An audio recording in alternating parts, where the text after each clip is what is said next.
भारत दुनिया के कई देशों से यूरिया का आयात करता है। इसका कारण घरेलू स्तर पर यूरिया का उत्पादन खपत के मुताबिक ना होना है। लेकिन इसी बीच अब देश में यूरिया पर बड़ी खबर सामने आई है, जहां केंद्र सरकार द्वारा यूरिया के लिए विदेशी आयात पर निर्भरता को समाप्त करने की दिशा में एक बड़ा कदम उठाया गया है। बता दें कि देश में राष्ट्रीय यूरिया निवेश नीति 2026 के तहत भारत में 8 या 9 LNG गैस पर चलने वाले यूरिया कारखाने लगाए जाएंगे। उम्मीद की जा रही है कि इन नए 8 से 9 यूरिया कारखानों से घरेलू यूरिया उत्पादन बढ़ेगा और इससे यूरिया के मद्देनजर विदेशी आयात पर निर्भरता को भी समाप्त करने में मदद मिलेगी। जैसा कि हमने आपको बताया कि यूरिया की खपत के मुकाबले देश में इसका उत्पादन कम होता है, तो इसे आंकड़ों से समझते हैं। दरअसल देश में यूरिया की सालाना खपत की बात की जाए तो ये 4 करोड़ टन बताई जाती है, पर इसके मुकाबले देश में 3 करोड़ टन ही यूरिया उत्पादन हो पाता है। इस स्थिति में यूरिया का आयात मजबूरी बन जाती है। इसके अलावा देश में यूरिया की खपत भी साल दर साल लगातार बढ़ रही है।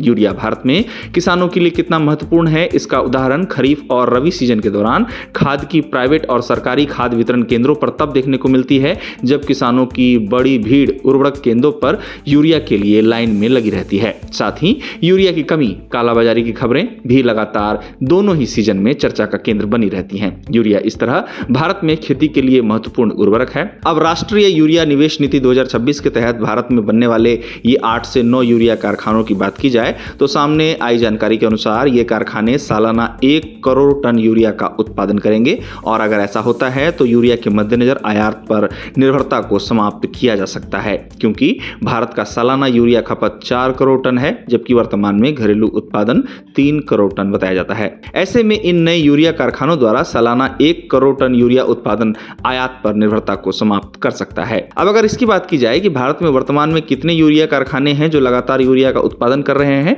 तो ऐसे यूरिया कारखानों की संख्या 33 है जो सालाना 2.69 लाख टन यूरिया का उत्पादन कर रहे हैं। अब यूरिया पर सरकार की नई नीति को लेकर बताया जा रहा है कि नई नीति में कंपनियों की लागत को 2 हिस्सों में बांटा गया है। सरकार के अनुसार इस नए नियम से पुरानी नीति के मुकाबले प्रत्येक प्लांट पर 250 करोड़ रुपए से अधिक की बचत होगी। साथ ही इससे कंपनियों को उनके निवेश पर कम से कम 12% और अधिकतम 16% मुनाफे की गारंटी दी गई है। बताया जा रहा है कि इससे निवेशकों को नुकसान नहीं होगा और सरकारी खजाने पर भी इसका बोझ नहीं पड़ेगा। अब यूरिया प्लांट में लगने वाली चुनौतियों की बात की जाए तो एक्सपर्ट्स बताते हैं कि नया प्लांट लगाने के लिए कंपनियों को मशीनों और तकनीक का आयात विदेशों से करना पड़ता है, जिसके लिए कंपनियों को डॉलर में कर्ज लेना पड़ता है और ऐसे में अगर रुपया डॉलर के मुकाबले कमजोर होता है तो इससे कंपनियों का खर्च बढ़ जाता है। अब ये एक बड़ी समस्या है जिससे निपटने के लिए नई नीति में सरकार ने बीच का रास्ता निकाला है। बता दें कि नई नीति के मुताबिक शुरुआती 4 वर्षों तक रुपए की कीमत में होने वाले उतार चढ़ाव को लागत में गिन लिया जाएगा, लेकिन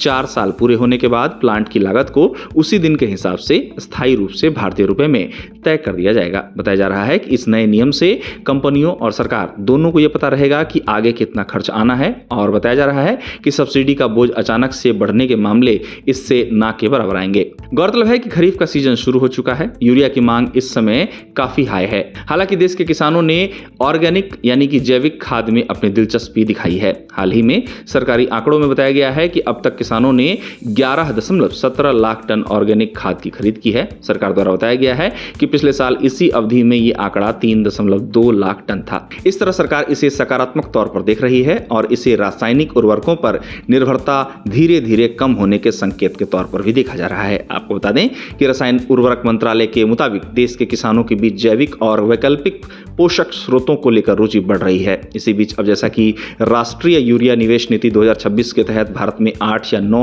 LNG गैस पर चलने वाले यूरिया कारखाने लगाए जाएंगे, तो उम्मीद की जा रही है कि इन नए यूरिया कारखानों से घरेलू यूरिया उत्पादन बढ़ेगा और यूरिया के मोर्चे पर आयात पर निर्भरता भी आने वाले दिनों में समाप्त हो सकती है।